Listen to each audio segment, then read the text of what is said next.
welcome back to my YouTube channel Medical Classes by Dr. Srinidhi Kumar Acharya. So don't forget to subscribe my channel and also please give your valuable comments. So we have discussed many topics in this channel and now today we will discuss one more very important topic of comorbidity or pediatrics, which is also considered as one of the burning topics and most needed topic in the present day scenario, that is childhood obesity.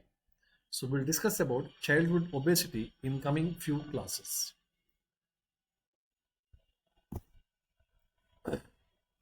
Now pediatric obesity is becoming the epidemic problem nowadays.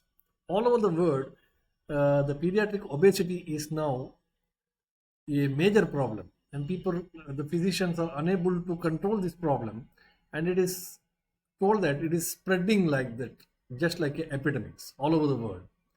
And now previously in the Western countries, obesity was quite common. Now in Indian countries, in Asian countries also, obesity is becoming more and more common. The prevalence of the obesity has been increased from 5% in 1960, and now it is raised up to 18.5% in 2016. So you can just assume the gravity of this disease. About 1 out of 5 children aged 12 to 19 years are obese now. That means adolescence period, 12 to 19 years. Every one children in 5 children, out of 5 children, every one is now considered as obese. 41.5% children in the US are overweight or obese. This is the now condition of the US. In the US, if you see 41.5% of the children in US are considered as overweight. Similarly, there is a higher prevalence in certain racial and ethnic groups, such as Hispanic African Americans, Native Americans, and also Asian Americans. In these people, because of the racial factors, they have got a high tendency of developing obesity. And increase in the proportion of the patients with the severe morbid obesity over the time. Now, there is increase in the proportion of the patients with the severity of the obesity leading to certain morbid status. That means complication related to obesity is also increasing day by day. So usually children lead to obese adults in future. This is a fact. If the children are, that is in the adolescence period itself, if the child is obese, definitely he will be an obese adult in future, and that will be carried throughout the life. And that is one of the major facts. So we have to control the childhood obesity for that purpose, because once the child gets into the obesity, it is very difficult to come out of this obesity, and the chances of being continuing as an obese adult is more. So therefore, we have to control this childhood obesity itself to prevent all the further problems. Now, if you see some of the definitions related to obesity, BMI is the criteria used to assess the weight. BMI is the criteria which is used to assess the weight, and weight in kg divided by height in meter square. So that is considered as the formula for BMI. The normal BMI in children is between 5th to 85th percentile. This is considered as normal BMI. If the BMI is above 85th percentile, then it is considered as abnormal. Now, absolute BMI, body mass index, BMI refers to body mass index. The absolute BMI values are used in other older adolescents and severely obese children. So children less than 2 years of age, we use the WHO chart, length chart. And usually that means this BMI principles or BMI standard, it is best suited for child more than 2 years. If the child is less than 2 years, then usually we go for WHO height and weight chart. Okay, weight for length chart or weight for height chart. So that is more useful. Now, healthy weight, we know that now these are the different classification. We can say one is healthy weight, another one is overweight, then class 1 obesity, class 2 obesity, or class 3 obesity. Okay, see healthy weight, if the weight is less than 85th percentile, then it is considered as healthy weight. And BMI, if it is less than 20 somewhere, so it's considered as healthy weight. Overweight means the in between 85th to 95th percentile, and BMI is somewhere around 25 or 22, 25, etc. Now, class 1 means if it is more than 95th to 120th percentile of, and BMI is almost all near 30. Class 2 obesity refers to the weight ranging between 120 to 140 percentile, that is more than 95th percentile, and BMI is somewhere around 35. A class 3 is when the percentile is more than 140 of the 95th percentile and BMI is somewhere more than 35. These are the definitions which are given for the obesity by different authors and looking at different standards.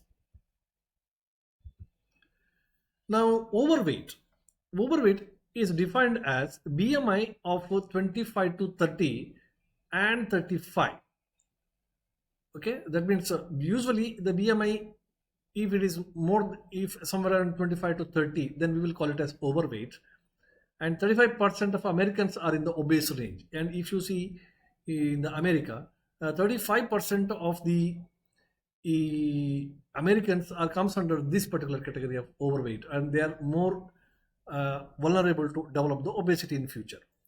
What do you mean by obese? Obese is basically defined as, there's a difference between overweight and obese in terms of BMI.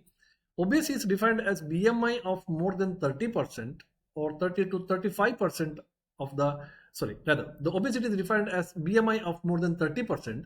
And if you see, about 35% of the adult Americans are in the obese range. 25 to 30 is overweight, 30, more than 30, it is considered obese. And if you see nowadays, 35% of the adult Americans are comes under this obesity. So if you take overweight and obesity, overweight about 35% Americans, again obesity again 35% Americans. So almost all 70% of Americans are now under the risk of obesity. And there is a 300% increase in the last 3 decades. This is very much worrying.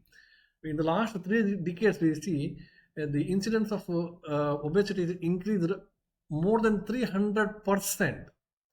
Okay, so for children, the overweight is defined as a BMI between 85th percentile to 95th percentile, while the obese is BMI more than 95 percentile. Now, what are the major risk factors for obesity? If you see, one of the major risk factors is the low socio-economic status. I will explain how it is. Then race, especially black race and Mexico Americans, and that is one of the risks. Then parental obesity is one more important thing. Then maternal educational level, that is also one of the major risk factor. And child with a history of IUGR, that is also one of the major risk factor. And one more risk factor is cultural practice of preparing the food. We have different cultural practices of preparing the food, and somebody uses the fat materials more in their food preparation, somebody uses carbohydrates more, somebody uses proteins more, or high caloric substance they use to put in their daily meal, and all those things. So different cultural practice of preparing the food is also one of the major risk factor. History of IUGR, the child is born as IUGR with a less weight, so then we will going to overfeed the child, thinking that this child is having less weight, so that may lead to obesity also. Okay, so even in case of low socio-economic status also, so thinking that this child is underweight, then we can go for overfeeding, and then it may lead to obesity. Okay. Now, changes over the last several decades, what is actually happening? See, actually, why in the last 3 decades the incidence of obesity increased worldwide, including America and including Asian countries? Actually, the production and fast food industry, these are the 2 major causes. Okay, the fast food industry has been raised into a new level in the last 3 decades, and everybody now want the fast food, easily preparable food, fast food, and it's a tasty.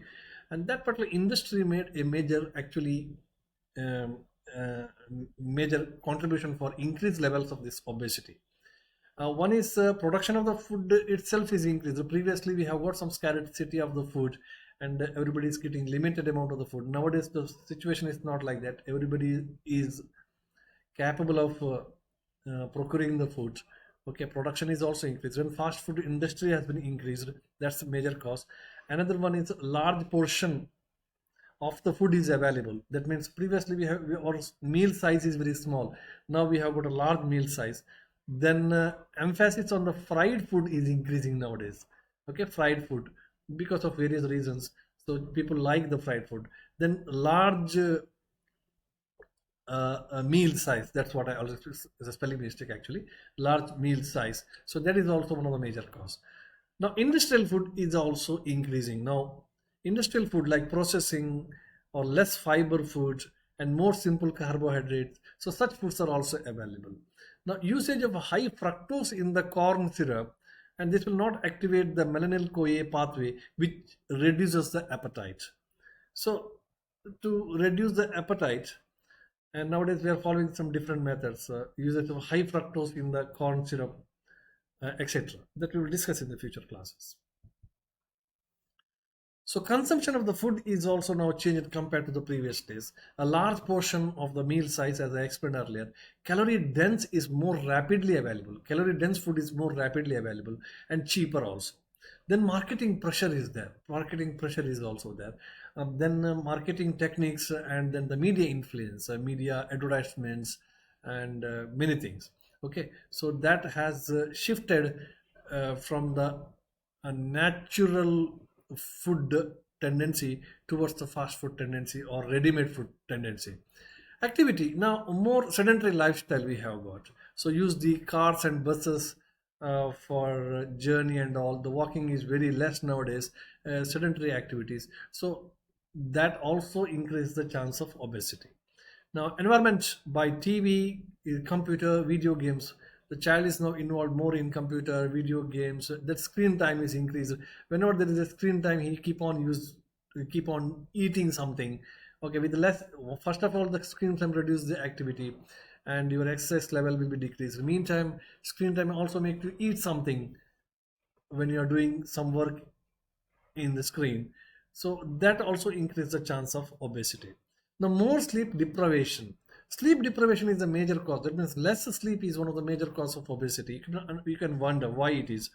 Because when you are on prajagara or on night awakening, because of various reasons, doing work in computer and all those things, this result in a lower glucose tolerance and increased cortisol level and increased ghrelin ghrelin, and which is a hunger hormone, and decrease leptin, which is a satiety hormone. This is the major things. So when you are not taking sleep properly, these are the two major things happens. There is a hormone which is called as ghrelin. This is called as hunger hormone. There is a hormone called as leptin, which is a satiety hormone.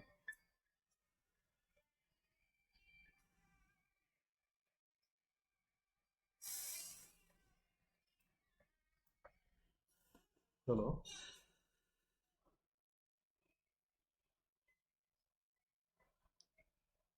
Uh,